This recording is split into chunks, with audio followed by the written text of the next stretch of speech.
Hi, everyone, and welcome to The Context. I'm Shannon Williams. I'm joined by my co-host, Darren Shepard. Darren, how are you doing today? I'm doing fabulous.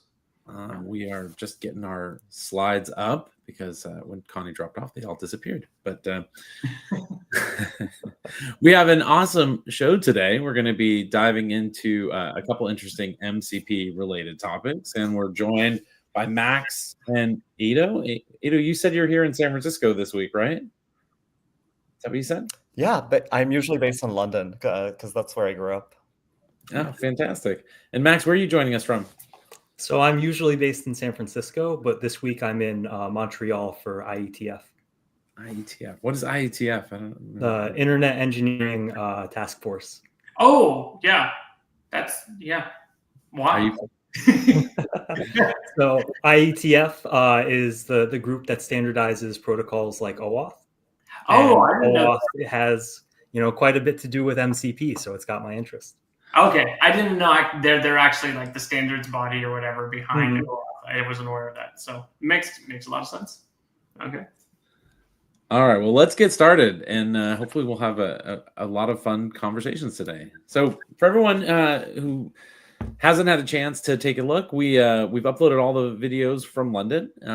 If you are interested in anything MCP related, we probably have 40 hours of content up there now on all things MCP. So please take a look. And if you're excited about the space, we will be hosting our next MCP Summit in New York coming up in April. So that will be a even bigger event. I think we're expecting at least 800 to 1,000 people in New York as MCP continues to grow very quickly, and should be an awesome event. So let's get started. We've got some great talks today. Eito is going to be talking about effectively how to secure the data flow around MCP, which I think is going to be an awesome discussion. It's something we're interested in. And Max is going to be talking to us about CIMD, and we're going to be getting into a little bit about auth and other related topics on his talk. So looking forward to both of the conversations. And with that, we can get started. So, I think you're up first. Do you want to share your screen so we can get it up on the screen? Sounds great. Yeah. All right. Can everyone see my screen? Yeah, there you go. All right, the floor is yours. Awesome. Amazing. Thank you so much. Yeah, I'm Eito. I'm a founder of EdisonWatch. We do a lot of data leakage prevention software for MCPs, but also any agentic tool calls that transfer data from one location to another. Today, I just want to talk about the lethal trifecta and sort of all of the vulnerabilities introduced by MCPs. The lethal trifecta is a framework introduced by Simon Willison, which basically describes the specific preconditions required for your data to get leaked. So the lethal trifecta describes when an agent calls 3 types of tools all in one session, right? That can lead to a data leak. So the specific conditions are exposure to untrusted content, i.e., it has a chance to get jailbroken by some malicious attacker. Then access to private data, where it can go look through your private data like emails, API keys, or other sensitive documents. And then an ability to externally communicate. So this could be like send an email, or it could even be like write some document that is publicly visible. There's lots of different nuances around external communication, even ones around sort of GitHub comments and such. Let me show you a very specific example of this that is pretty scary. So I'll quickly show this setup where of how we can leak. Sorry, this is the victim inbox email. So in here, we have the victim email inbox. It has some sensitive data. Let's call it, some company financials or whatever. And then what the attacker can do to compromise this victim who has their email connected to MCPs and some agent, Today I'm using Cursor, but this works with any Claude Code, ChatGPT, any other MCP clients. And we'll show how the attacker can send essentially 2 calendar invites. This could be one, but it's way more reliable with 2 calendar invites that contains jailbreak prompts, right? Like this. And just by the victim, right, asking the agent to help plan their day, we can show how this would lead to a data leak. So let's run this through. This Cursor agent using Claude 4.5 Sonnet is connected to my email and calendar. I will say something like, yeah, help me plan my day. As a victim, that seems pretty benign, right? Like you wouldn't expect your data to get exfiltrated. And it goes like, yeah, great, I can see your calendar, blah, blah, blah. There's nothing too suspicious here. And then it goes like, would you like me to help you prepare for these meetings? Looks pretty legit. So you go like, yes. But what's actually happening here is when you say, help me plan for my day, and it looks through your calendar, it actually gets jailbroken because it reads these like jailbreak containing calendars. And the key thing to note here is that the victim doesn't even have to accept the calendar invite, right? So if you look here, like in the victim calendar, they haven't even accepted the calendar invites, right? Like they only need to be there. So all you really need is the victim's email for the attacker to carry out this attack. And then you can see here, now that it sort of read the jailbreak invites, it's now under the full control of the attacker. And then what it does afterwards is it will go read through all of your private emails, right? So now it has access, now the agent has all of this financial information in its context window. And then finally, it forces the agent to try and go send this to the actual attacker. In this case, the attacker is just me. And if we just run this, in a second, we should get an email from the victim where all the financial information is blocked. And then, okay, oh, yeah, there we go. Yeah, you can see here, the victim has essentially sent all of the important financial information and all the data is exfiltrated. And, all of this happened with basically the victim not really knowing what happened, especially if they're non-technical, right? And the specific lethal trifecta here is, the exposure to untrusted content happened from the calendar invites containing the malicious jailbreak prompt. Access to private data is the inbox information, in particular the one that's containing sensitive financial information. And then the ability to externally communicate is basically just the email sending. But there's also multiple different variants of this where, for example, you can have a jailbroken GitHub issue, and then you can comment out API keys, and it accesses the local .m files and exfiltrates all of that. So there's lots of different types of attacks, but really they all sort of fit very nicely under this lethal trifecta framework. Of course, it's slightly different for stuff like, go destroy the database or something like that, but those will not be in the scope today. Okay, so this is clearly a problem. How do we solve this? So to solve this problem, we've created a open source repo, which is, I guess, like we call it an agentic firewall, where essentially we can block all of this lethal trifecta by actually looking at what enters the context window at any given point. So let me give you an example, right? Open Edison is this unified MCP gateway where we actually track sessions of agentic runs and then see, okay, was there, actually, let me go back to this. Okay, did the agent access some untrusted content? Did the agent access some private data? Did the agent try and go send external information, all of this information contained in the context window to an external attacker? And then we just automatically block anything that we deem dangerous or whatever policy controls that you want in place. So let me actually run a demo of this with the exact same thing. Okay, we'll let that load up.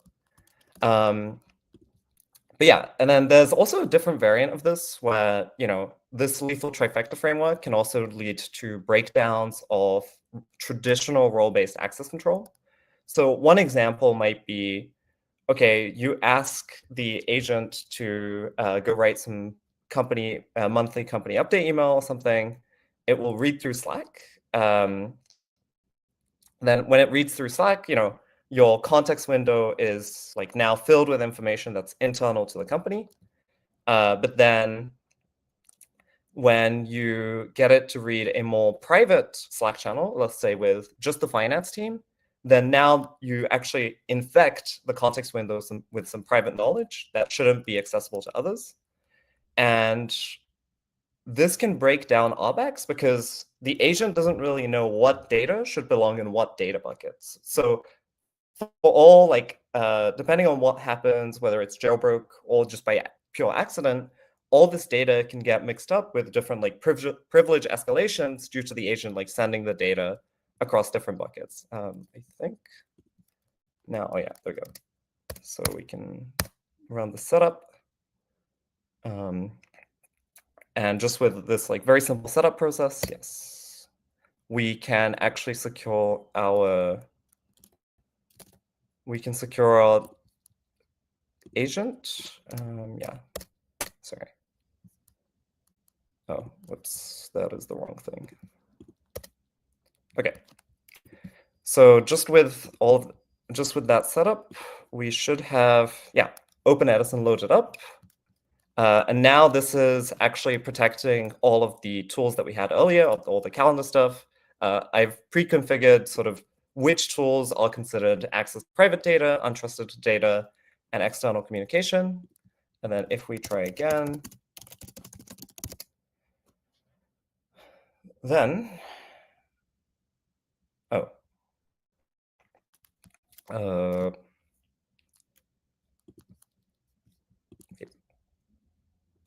that didn't load all the tools for some reason. Okay, let me just revert to video because the live demo seems to have failed. But I guess, no, this is a different example. So if we run through, I guess, the exact same attack, right, that we had earlier of this calendar invite, but with ChatGPT instead connected, with Open Edison running in the background, what happens now when you run through the same attack is it will do the entire sort of, look through the calendar, blah, blah, blah. And Open Edison is essentially tracking all of the tool calls and what is in the context, as well as the particular risk levels of what's in the context window. And then finally, when it tries to, send this email, and when you click send, Open Edison will actually, give it a second.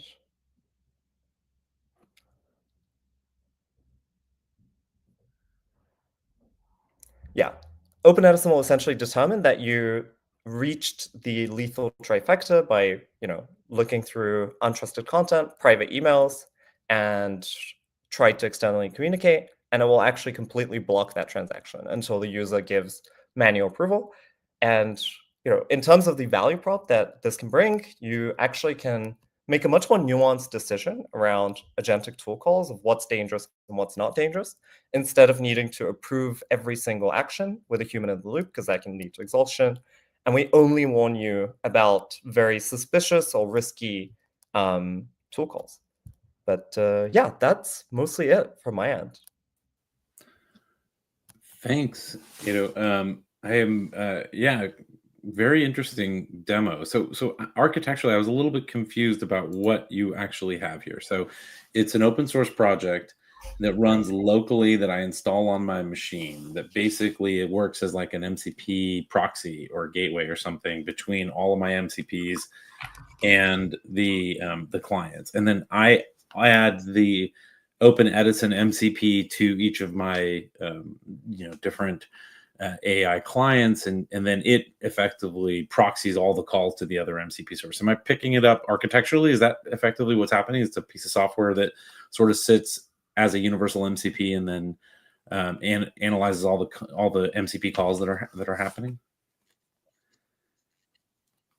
Yeah, so we just read through like all the MCP, like, we read through mcp.json during setup, and then we just wrap around all the MCP tools that you have. And then, we auto generate using just LLMs of like, oh, this tool is, external communication. This tool can get access to untrusted content, right? You can obviously modify these config files on your own.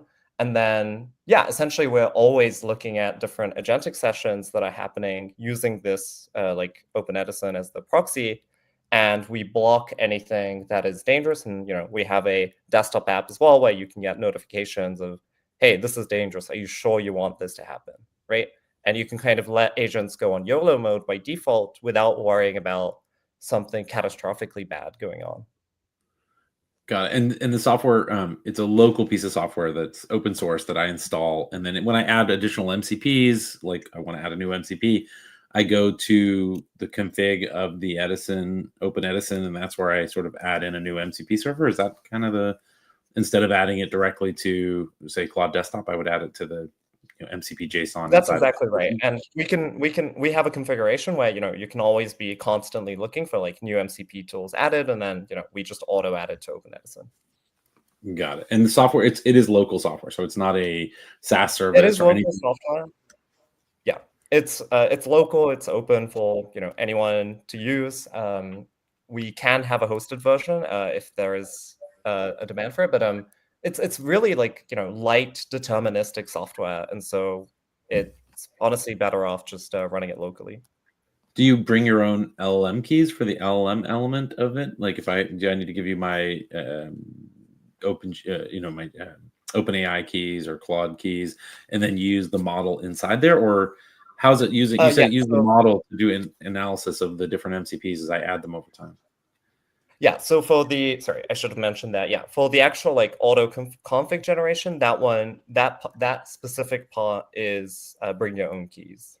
Got it. So and that's part of the config. I sort of set up my keys, I install them, and then when I add an MCP, it sort of analyzes it. Is it proxying every MCP call and reviewing the calls? Like, is there a filtering going on every call? Is that how it's like you're basically like I'm calling your MCP, and then inside your MCP, the logic is sort of reviewing the call against a set of known bad behaviors or against a set of heuristics? Like, I'm still a little confused on what's happening inside. But it sounds cool. Yeah, so there's a feature in MCPs where you can track what agentic session is happening, right? So session 1 could be like, oh, you just read the calendar, right? Then that's not dangerous at all. Session 2, a completely different chat session, could be like, oh, you read through some private emails and that's it. And then, if in a particular session you have the specific combination of like, let's say, read calendar invite, read private email, try to send, then we say, okay, that's a dangerous combo, right? So we take session by session context of like, I guess what gets context engineered. Or we like to sort of use this analogy of like, if MCPs are USB sticks, we check when there is multiple USB sticks entered that can like cause this kind of data leakage problem, which is why the lethal trifecta is such a useful framework to think about these attacks in. That makes sense. Do you is the proxy / monitor, like the layer of you called it kind of the MCP firewall, is that layer configurable though? If I wanted to change the logic in there and have it, for example, if I was a hospital and I wanted to look for PII going out to the models or something, can I write any filter in there, run any arbitrary checks, or is it kind of all dictated by the existing Edison framework? Yeah, so we're actually working on a lot of the PII filtering, also like different types of data entering the context window as well, right? So is this code? Is this like PII? Is this, like sensitive financial data? And we want to be able to sort of have much more granular permissions around, in a condition where the context window or the memory is essentially polluted, right, with different information, then we really want tight controls around how the agent can like transfer information out of its context window. Okay. Darren, any questions? Oh, no, no, it looks pretty interesting. Don't really have any questions though, but yeah. Very good. And in terms of the company, you guys a startup? Where do you work? Yeah, so we're a startup.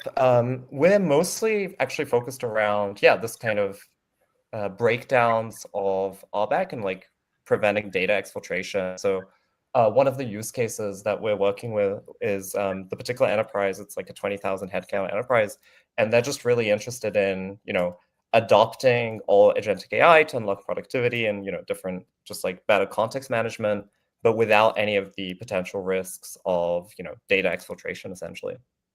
Very cool. Well, congratulations on the company. And this whole thing you showed today was open source. Is there a paid version that adds additional features or anything like that?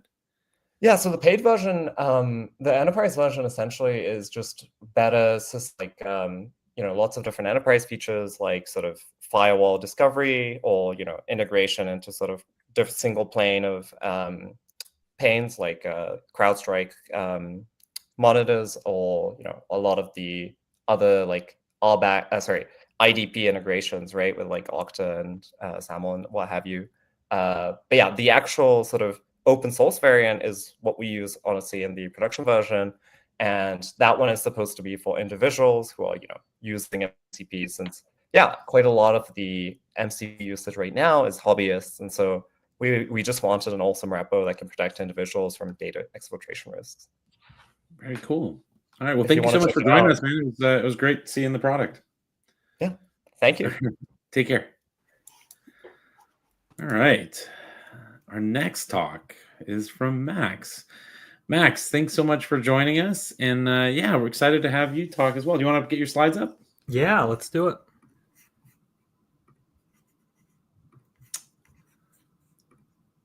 Are they showing up? We got them. All right. All right. Max, the floor is yours. Cool. Yeah. Thank you so much for having me. My name is Max Gerber. I'm an engineer at Stytch, and today I'm here to talk about what client ID metadata documents mean for MCP. There's going to be a lot of acronyms today. So first, quick stop, what is Stytch? Stytch is a developer platform for building identity experiences for humans, machines, and agents. So we help with things like your login and sign-up flow, dealing with user credentials, as well as a lot of integrations with open standards like SCIM, SSO, SAML, OIDC. We help with stuff like fraud and device intelligence. And the team that I work on deals mostly with MCP authentication. So we also help people become OAuth compliant authorization servers so that they can run MCP flows in the cloud safely and securely. So today we're going to talk about dynamic client registration and kind of the history of it, how it ended up in MCP, and how it limits the adoption of MCP today. We're going to talk about client ID metadata documents, a new standard that is hoping to unseat dynamic client registration and improve the ecosystem. We'll talk about how to support CIMD as an MCP client, as well as an authorization server.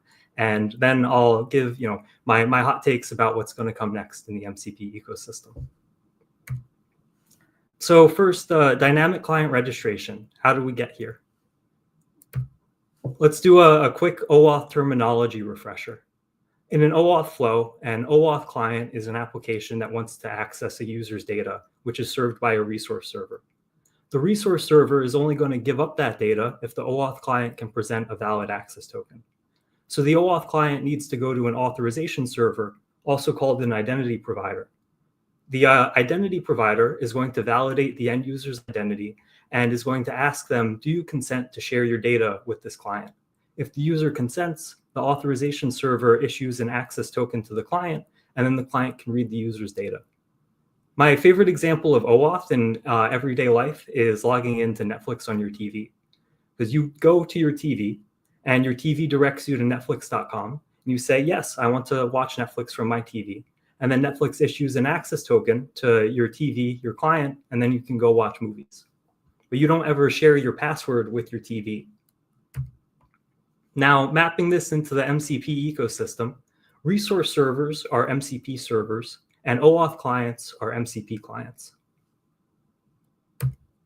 Now, in traditional OAuth, developers know in advance who they're going to be integrating with. So if I'm a developer and I want to call the GitHub API, I can go to GitHub and register for a client ID, a way to identify the client that I want to use to access user data. So on the left here, I've got the GitHub OAuth signup screen. And on the right, I've got the Google Cloud signup screen. And virtually every single authorization server out there has a screen like this, where developers come in and say, this is my application, this is where it runs online, and please give me a client ID that I can use to ask users for permission to access their data. And in a traditional OAuth development, developers are only integrating with a handful of APIs at a time. And so developers plan ahead who they're going to be integrating with, and they actually want to have a relationship with GitHub, the company. So creating a GitHub OAuth client once isn't that big of a deal. But MCP kind of throws this on its head, because MCP clients don't know what MCP servers they're going to talk to. And these servers can be added or removed on the fly. And this is one of the core proposals of the MCP protocol. And so this manual client registration step is really bad for mass MCP adoption. If I am an MCP client developer and I'm working on ChatGPT or Claude Code or Goose or another client, I don't want to go and pre-register these clients in every MCP server or authorization server that exists. I checked on Pulse MCP this morning. There's over 200 remote MCP servers. That would be a lot of clicking around to get everything set up. At the same time, registering by end users, asking them to perform the registration, wouldn't work well either, because many users of MCP servers are non-technical. And if the process of trying out a new MCP server means that you need to create a developer account, fill out a form, and so on, it's going to be very high friction. So when the MCP OAuth scheme was first proposed, dynamic client registration kind of came into the forte. So dynamic client registration is an existing OAuth standard for creating these clients on the fly via an API call. And this means that MCP clients like Claude Code or Cursor could go and send a post request to an endpoint and receive a new client ID at any time. And this takes out the headache from manual registration. However, it also introduces a lot of new headaches. And there's a really, really good blog on the Model Context Protocol website that goes into what these headaches are. But there's two main categories. One is that this endpoint is really hard to operate because there's no authentication and anyone can call and get a new client ID. The number of clients keeps growing unbounded. And tracking and managing all of these clients is really hard. If every single one of your users using Claude Code is registering its own Claude Code client, it makes it pretty difficult to detect how many people are using Claude Code. And if you're a user, it makes it hard to understand how your data is being shared. Additionally, dynamic client registration has a lot of concerns around phishing. Clients can say who they are. They can say, I am Claude, these are my URLs, but how do we know if they're lying? With a manual registration process, there's checks in place for manual review. There's a real human with an email that you can reach out to and talk to at the other end, but we don't have that here. This means that malware can pretend to be Claude Code and can impersonate it and attempt to access your account. And headaches like these have prevented a lot of authorization servers from implementing dynamic client registration. And that prevents a lot of businesses from shipping MCP servers. So client ID metadata documents are hopefully going to give us a way out. CIMD is a new specification from Aaron Parecki and Amelia Smith. And it was originally used in the @proto or the Blue Sky community. With client ID metadata, client information is hosted at a publicly available URL. And then the client can use that URL as its client ID. Authorization servers will see that the client ID is a URL and dynamically pull this information in to create the client on the fly. But the really nice thing is that the URL has a domain name in it. And this means that authorization servers and users can base their trust on that domain name. If the domain name is chatgpt.com, you know with a lot of certainty that the client is ChatGPT and not someone impersonating ChatGPT. So going back to the problems we discussed before, this gets rid of the operational problems. Each client is registered exactly once using a unique URL, and all of the concerns around database growth and duplicate clients go away. And phishing is eliminated in most cases, not all. Because we can trust the domain name, cloud-based clients like Claude and ChatGPT can no longer be impersonated. However, local clients like Claude Code that are running on localhost can still be affected. However, I think this is going to de-risk MCP adoption for many companies. So if you're a client implementer, what does this look like? It's pretty simple. You're going to take your existing dynamic client registration payload and you're going to put it on the internet. When you start an OAuth flow with an authorization server, there's going to be a field in the authorization server metadata that determines whether or not the server supports CIMD. And if it does, then you use your CIMD URL as your client ID and you're done. If not, then you should reach out to the authorization server, tell them to support CIMD because it's better than DCR. And then you can always fall back to DCR like people are doing today. So this is the code to implement CIMD for one of our example apps that we're going to be showing later. And it's just a blob of JSON in our public directory. So let's say you're an authorization server and you want to implement CIMD. What does that look like? So when a client ID comes in on an OAuth flow, you're going to want to check if it's an HTTPS URL and fetch the payload. And you want to be sure to make sure that you're only fetching an HTTP URL. If someone sends you another URL scheme like a file URL or an email, just ignore it. You want to make sure that you're only fetching after authenticating the end user, so you're not tricked into doing work by someone who hasn't even logged in yet. And then you're going to want to validate the client metadata that's returned and use it to render your OAuth consent screen. And there's a lot of flexibility in how you validate the metadata. You might say, I only want my server to be open to ChatGPT, Claude, Cursor, and other well-known clients. Or you might have a different strategy. Or if you're an internal in an enterprise, you might have other considerations to deal with. You're going to want to think about devising a caching strategy because this metadata can change over time. And you definitely don't want to fetch the metadata on every single authorization request. But if it has cache control headers, then you can use that to determine when the metadata becomes stale and when you need to refetch it. Or maybe you're going to refetch it at an interval, like every 15 minutes or so. Finally, you're going to want to look at server-side request forgery, or SSFRF, which is an attack where an attacker tricks you to make requests inside your own network. So if I say that my client ID metadata URL is running on 0000, I can trick you into making requests that you wouldn't want to make. And in order to mitigate this, check the IP address of the resolved hostname and make sure it doesn't resolve to a private IP. There's a lot that goes into that and a lot of careful considerations, but there's a really good blog on Stytch.com about securing APIs against SSFRF that I recommend you check out. And big disclaimer, consider using an existing OAuth authorization server instead of building it yourself. While CIMD is not particularly hard to implement, many other parts of OAuth are, and even small mistakes can have serious consequences for end users. Obviously, I'm a little biased towards Stytch, but consider everyone else in the market, Auth0, Dscope, Keycloak, etc. So I think that CIMD solves client impersonation for web clients like ChatGPT or Claude Web, but not really for local clients like Claude Code. But I still think that a lot of mass consumer adoption is going to come primarily from these web clients. Think new developments like the ChatGPT Apps SDK.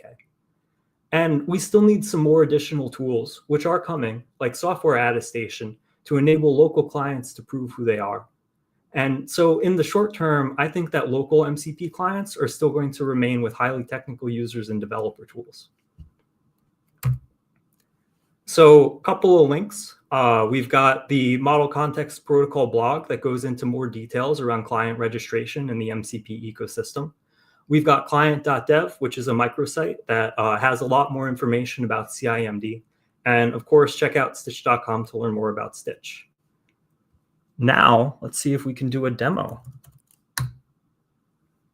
So this is client.dev. And this gives us a good overview of how CIMD works, as well as a couple of specific examples. Client.dev is an OAuth client using CIMD. So if I go to this URL, then we get our client result. That's not that interesting. What's more interesting? Let's say I am building a CIMD compatible authorization server, and I want to go and test out that flow. I can use client.dev as an OAuth client. And we also have a sample OAuth authorization server here for you as well, login.client.dev. So when I kick off this button, this is going to start an OAuth authorization flow using the client.dev CIMD URL as the client ID. And now we see, oh, I'm in a new tab. Let's do a little flip-flop.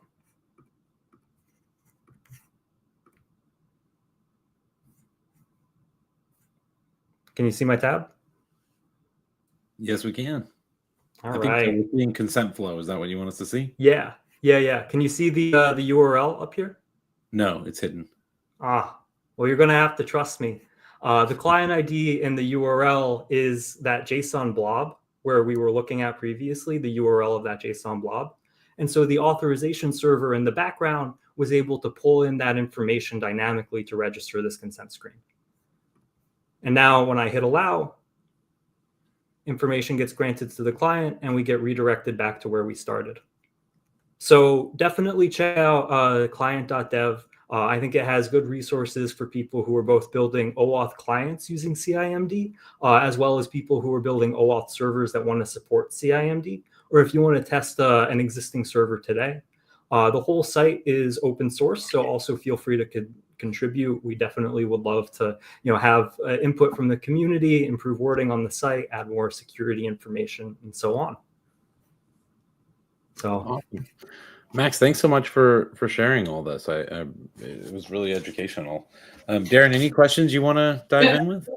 So does this address, like, one of the big challenges that we see is when people, they post an MCP server, but then they require registration of like the clients. So it's, they whitelist who's allowed to access it. Like, does this protocol in any way make it such that companies don't have to do that? Like they can just say, any MCP client could now like OAuth?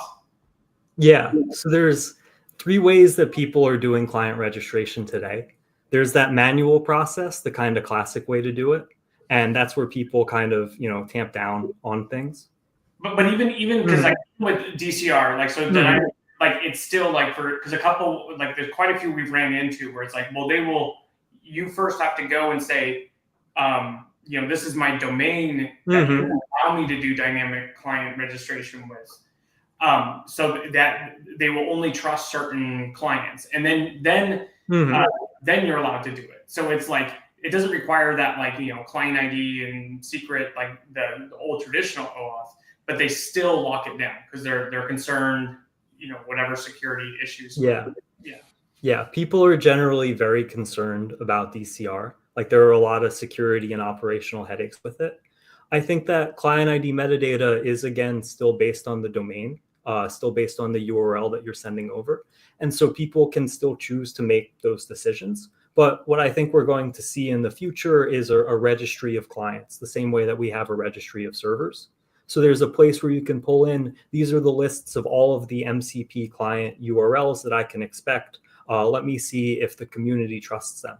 And if the community trusts them and they're validated, then yeah, sure, full throttle ahead. But servers will still have the ability to deny a request to a client. If I go and I spin up an OAuth flow with evil.com and the server says, well, I don't trust evil.com, I'm not going to let you access this user data, that's their ability, that's their prerogative. So what's kind of different here? Because like the thing that's kind of frustrating to me is like today in the normal internet, your browsers, servers, and you have a client, like, which is the person, right? There's no inherent trust with the client. Whereas with agents and what we've now done is we somehow have to trust this intermediate agent such that I can't create this like open web anymore. Like it's still a restricted, because that's like the big problem is, I don't care so much about like gatekeepers, but just this idea of like, how does it flourish if there has to be a governing, because it's like, as you point out, we have DNS, which is like, ironically, the only trust system that exists in the world, right? And we all trust it. So how do we, like, is there a path towards like anybody could have an agent? And it seems like we're still not quite there. It's still, we're going to have trusted relationships from service provider to like agent, and then to then to the actual end user. Yeah. I mean, I think no matter what, there's always going to be trust relationships in place. Oh yeah. I do think that things are getting a little bit better, and there's a lot of interesting proposals. And I'm really glad you brought up DNS. This is an attempt to pull like DNS and domain trust into the OAuth registration process. And so I think it's a little step in the right direction. I don't think it fixes everything. Yeah, I mean, and it's interesting. I didn't know this came from the Blue Sky like app program, because one of the things I loved is they solved the whole handle. How do you verify the user, like the blue check mark type thing? And it's like, well, if the handle's on a DNS, like they just tied it to DNS. And it's like, well, we trust DNS, and so I love that. So I just wonder if there's some solution that we can get to where that the MCP client, which is this kind of strange technical artifact that sits in between the service and the user, is that the service doesn't have to trust the client, the user has to trust the client, and the way the user can trust the client is through a domain. So they if they go to evil.com, then they're like, well, I trusted you, because that's what you have on the internet today. It's like I can go to evil.com, and I'm just a dumb user who trusted something I shouldn't have trusted, right? Where we don't. Anyways, I love to see it, but I like. So we've implemented DCR. We've done all this. We've been through this kind of madness. I'm glad to see. I'm glad this looks much better. It's a shame that even MCP is like, within 6 months or something, we already have like 2 legacies of like, oh no, that's the old way to do it. It's like, but anyways. Yeah. The way I've been describing it is, do you remember in COVID, there was that massive toilet paper shortage? Oh yeah, of course. Who Because doesn't remember that? people went out and they were like, oh my gosh, I need toilet paper. I need to get it. I need it now. And they were, selling out the stores. And then after the stores got toilet paper back, people just didn't buy toilet paper for like 6 months because they had pulled all of that demand forward. All of like, oh, you always knew you needed this, but you didn't know you needed it today. And that's where I feel where we are with OAuth and security and AI and agents is all of these problems around maintaining, who has access to your data. How do you know that they have access? How do you trust them or not trust them? Like that's always been a thing. That was a thing 5 years ago. But AI and the demand for it has pulled that so much closer to today that now we need to solve all these things now.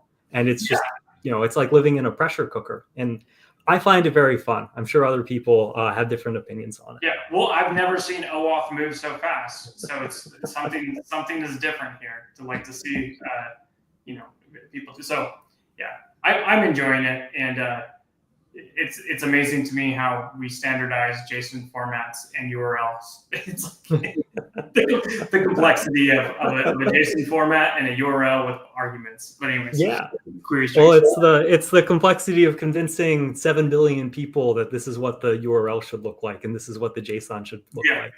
I think convincing 7 billion people of anything is going to be very hard. Yeah. Max, thanks so much for coming on the Context and sharing what you guys have been working on CIMD with us. And Eito, thank you as well for your demo. It was great having you both on today. And anyone else who's watching, we're always looking for great talks like these. So feel free to reach out and we'll get you on as well. With that, thanks, Darren, as always. And we'll have everyone have a great day. Okay. All right.